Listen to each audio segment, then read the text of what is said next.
Nu, sveicināti. Turpinām mūsu video par augu maģiju. Šodienas kārts floksis. Flokši tagad tieši zied dārzā lielā daudzumā un vairumā. Un principā flokša afirmācijas skan šādi. Tas, kurš ir harmonijā ar sevi, atrodas harmonijā ar visumu. Un šito te gudro domu ir teicis Marks Aurēlijs. Lūk, ar tādu optimistisku noti sākot, tad es jums pastāstīšu par, kur viņš palika, par flokšiem. Visi ir redzējuši flokšus, zina, cik jauki tie smaržo, un to, kas zied praktiski visu vasaras otro pusi. Tā kā augs ir ļoti jauks, interesants ar vēsturi. Un par to mēs šodien arī parunāsim. Tātad, populārākā flokšu suga ir skarainais floksis. Tas ir arī tas, kas man ir rokās. Šis te ir skarainais floksis. To daudzveidība tiešām ir ļoti liela. Gan krāsas, gan šķirnes. Principā krāsas ir no baltas līdz rozā, ceriņkrāsai un pat tumši violetai.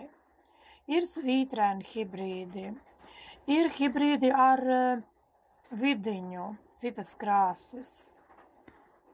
Un tiešām ļoti labi smaržo. Spēcīga medaina smarža.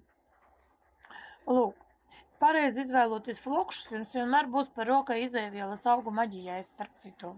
Un ne tikai. Nu tātad, nedaudz par flokšiem kā tādiem. Flokši ir diezgan augsti skarainie, no 40 cm līdz metrām. Var pat garāki būt. Nu un tad ir tā, šos ziedus parasti liek fonam, ja, lai priekšā redzamie kaut kādi cēli augi būtu vairāk izceltos uz flokšu fona. Bet, ja grib veidot jaukto krāsu flokšu dobi, var meklēt dažādas krāsas, izņemot dzelteno. Dzelteni flokši dabā neeksistē.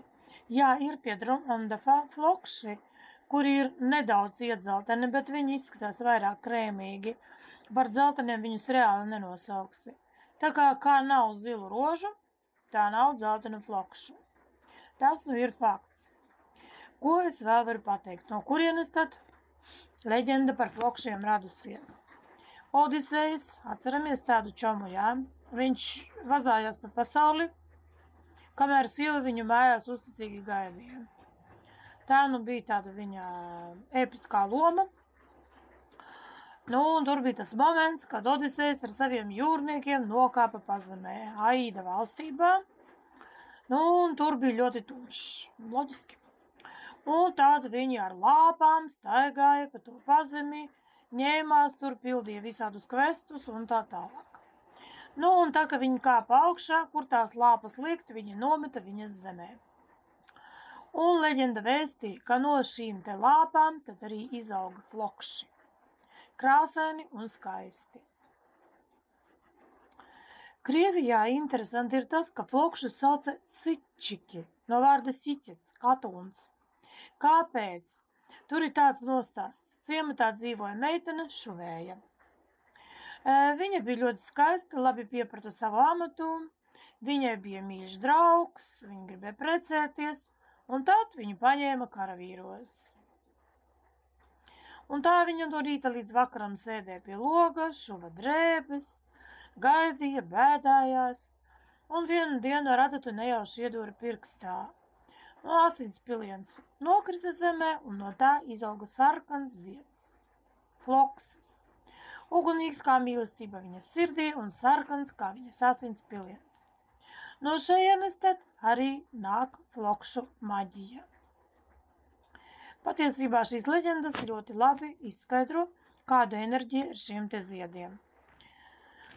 Flokši atmodina emocijas, liek visu uztvert smalkāk un vienlaikus arī intensīvāk.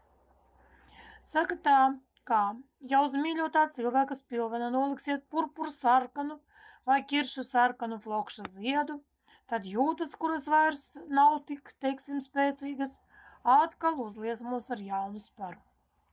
Un ir vēl tāda lieta. Jā, kāda ir ieskatījusies jūsu vīrā, un grib viņu aizvilināt pie sevis no mājām, tad var tā pakluso tā. Pie viņas mājas aprakt vienu sauju gaiši zila flokša. Tā kā gaiši zilos flokšus visādam gadījumam turam savā dārzā. Maz kas gadās, drošs paliek nedrošs. Tā, ja ir tāda situācija, ka viss brūk kopā, neveicas nekur, garastāvoklis 0, nekāds, tuvu depresijai, tad maģija iesaka rīkoties šādi. Savācam vienu sauju, šādu te baltu flokšu, un pārlējam ar augstu vārītu ūdeni. Pārklājam ar marli, atstājam uz nakts. Un no rīta ar šo ūdeni vajag nomazgāties un 3 reizes pateikt: nakts ir paņēmusi visas manas bēdas. Tad, protams, bez ziepēm jāmazgājas, jāatceramies, ka ķīmiju nejaucam dabai klāt. Un tad ar šo ūdeni izlejam uz zemes, ārpus mājas un dārza. Pie mājām, uz mājām un dārzā liet tādu ūdeni nevar. Lūk tā, un visas bēdas aiziet. Var pamēģināt. Ķiršu un koši sarkanie flokši uz palodzes guļamistabā, tie ir, no kuriem ļoti labi uzliesmo jūtas.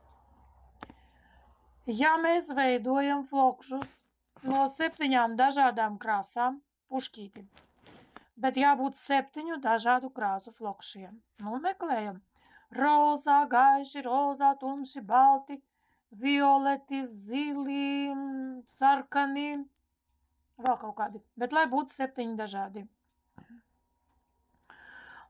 Tad šāds te pušķis stiprina laulības savienību un padara to daudzveidīgu. Padomājiet, varbūt kāzās var jauniem pāriem uzdāvināt. Ļoti laba doma. Tā, balti ziedi. Man ļoti patīk tieši balti, nezinu kāpēc. Baltos ziedus virtuvē un viesistabā, ja glabāti, tie nes mieru un harmoniju. Baltā krāsa jau pati par sevi nes mieru. Gaišos dramantas flokšus stādos balkona, naudas enerģijas piesaistīšanai ir tāda viņiem.